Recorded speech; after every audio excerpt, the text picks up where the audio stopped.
Pernah merasa apapun yang kamu lakukan selalu salah? Nasruddin berjalan ke pasar bersama putranya.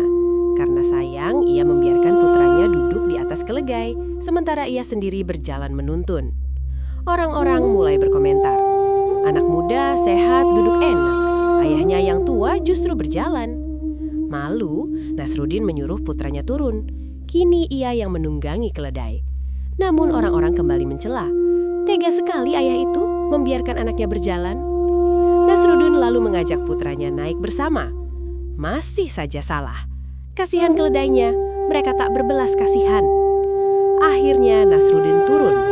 Ia mengikat keledainya dan berjalan kaki ke pasar bersama putranya. Di jalan ia berkata pelan, "Jika kamu berusaha menyenangkan semua orang, pada akhirnya keledaimu tidak akan punya ekor sama sekali."